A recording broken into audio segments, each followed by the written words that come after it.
presiden nih.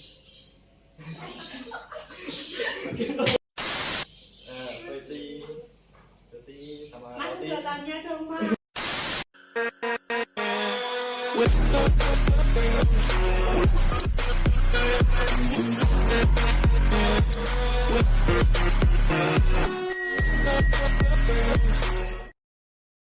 Selamat datang di podcast Sejarah Indonesia. Saya Alvan Effendi Ramazain sebagai host kali ini. Sebelumnya saya itu absen 3. Nah, seperti yang kalian lihat di sini ada 3 cewek cantik yang menemani saya sebagai narasumber podcast kali ini. Perkenalan Anda.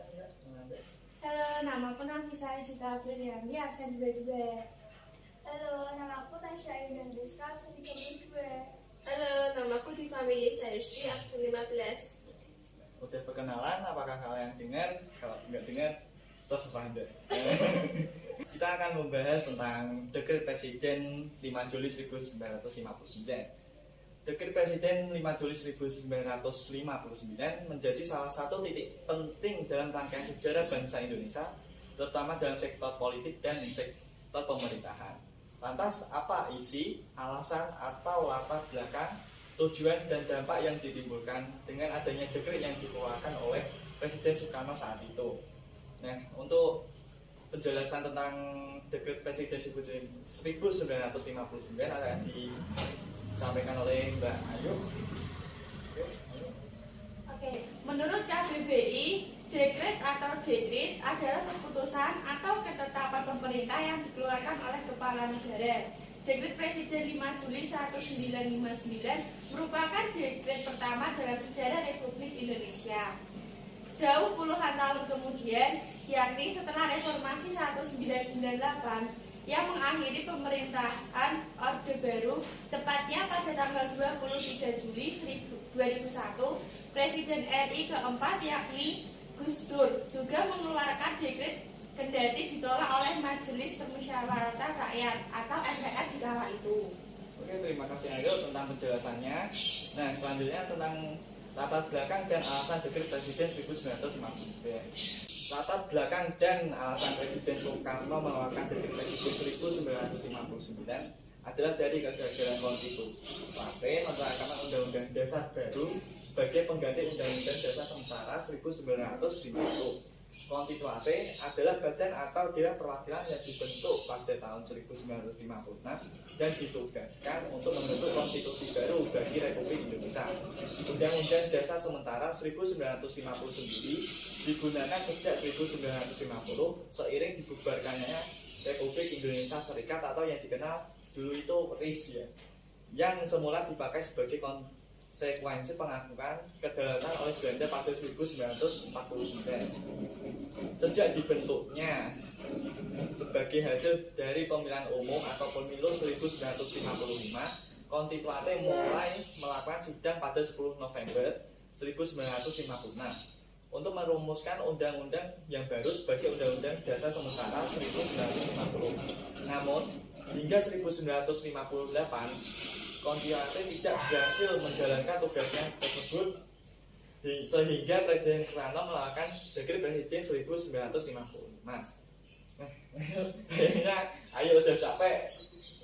Kita iklan dulu ya. Ini di sini ada Better, roti sama Mas roti. udah tanya dong Mas. Mbak.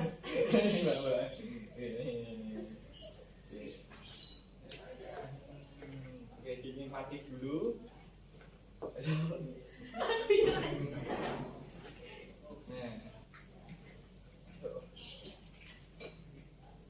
Tidak bisa nyoblos. Anda ngelak, saya juga.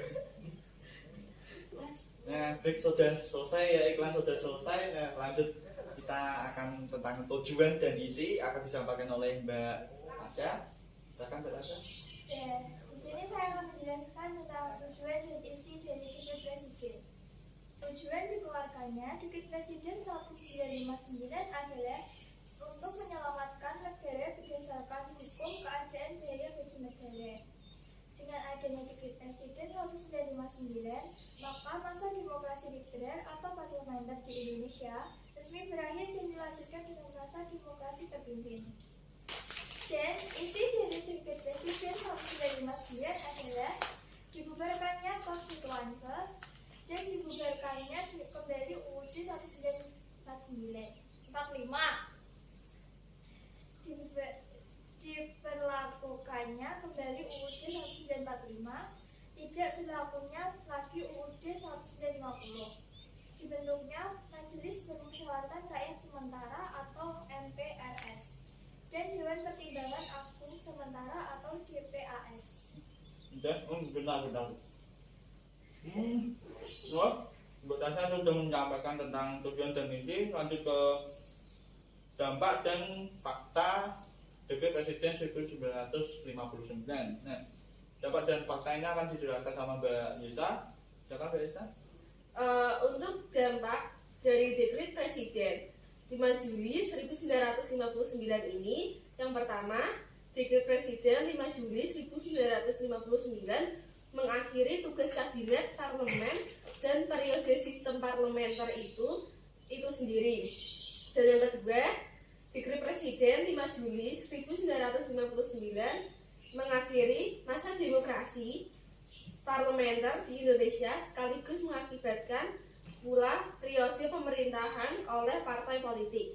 Dan yang ketiga, berakhirnya periode pemerintahan oleh partai politik dengan adanya Dekret Presiden 5 Juli 1959 membuat peranan parlementer perlahan dipegang langsung oleh Presiden Soekarno yang melahirkan sistem pemerintahan demokrasi terpimpin. Dan untuk faktanya,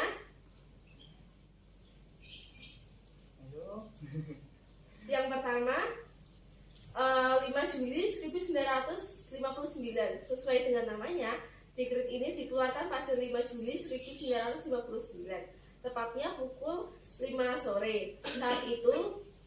Saat itu 5 Juli 1959 jatuh pada hari Minggu. Yang kedua, 4 hal menjadi inti Dekret Presiden. Ada 4 hal yang menjadi inti dari Dekret Presiden 5 Juli 1959, yakni pembubaran konstituante, diberlakukannya kembali Undang-Undang 1945, tidak berlakunya lagi Undang-Undang Dasar 1950 dan dibentuknya Majelis Permusyawaratan Rakyat Sementara MPRS dan Dewan Pertimbangan Agung Sementara DPAS. Dan yang ketiga, pergantian sistem pemerintahan. Diberlakukannya Dekret Presiden 5 Juli 1959 sama artinya dengan berakhirnya pemerintahan liberal dan kabinet parlementer. Sebagai gantinya, Indonesia menganut sistem pemerintahan terpimpin dengan kabinet presidensial. Dan yang keempat, Soekarno tidak sendirian. Selain Soekarno, ada beberapa nama lain yang memiliki keterkaitan dengan Dekret Presiden 5 Juli 1959. Tokoh itu diantaranya Ketua Umum Partai Nasional Indonesia PNI Sumiarjo dan Kepala Staf Angkatan Darat KSAD Kolonel A.H. Nasution yang mengeluarkan pemerintah harian untuk mengamankan Dekret Presiden. Dan yang kelima, Dekret 5 Juli 1959 di mata hukum. Meski Dekret 5 Juli 1959 merupakan suatu tindakan darurat, namun kekuatan hukumnya bersumber pada dukungan seluruh rakyat Indonesia. Ini terbukti dari persetujuan DPR hasil pemilihan umum tahun 1955 secara aklamasi pada tanggal 22 Juli 1959. Oke, sudah. Nah, selanjutnya itu arti penting tentang Dekret Presiden 5 Juli akan disampaikan sama Mbak Ayu lagi. Ya, ayo. Nah, untuk arti penting Dekret Presiden 5 Juli itu ada satu, dengan dibubarkannya sistem demokrasi liberal dan menerapkan sistem demokrasi terpimpin, bangsa Indonesia terhindar dari konflik yang terus-menerus yang dapat membahayakan persatuan dan kesatuan Indonesia. 2. Dengan dibentuknya MPRS dan DPAS, lembaga-lembaga baru ini dibentuk sesuai dengan tuntutan UUD 1945. Dan yang ketiga, dengan adanya perintah Kasat untuk mengamankan jalannya dekret, ketentuan militer memegang peranan penting dalam pencaturan politik di Indonesia. Nah, jika ada yang kurang jelas nanti ditanyakan pada Pak Anak aja ya, karena kami juga kurang paham. Oke, nah apa ya? Oh, ya, oke, sudah selesai untuk podcastnya.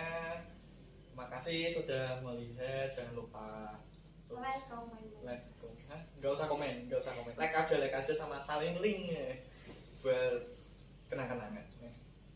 Oke, terima kasih sudah menonton. Selamat sore, selamat malam, selamat pagi, selamat siang.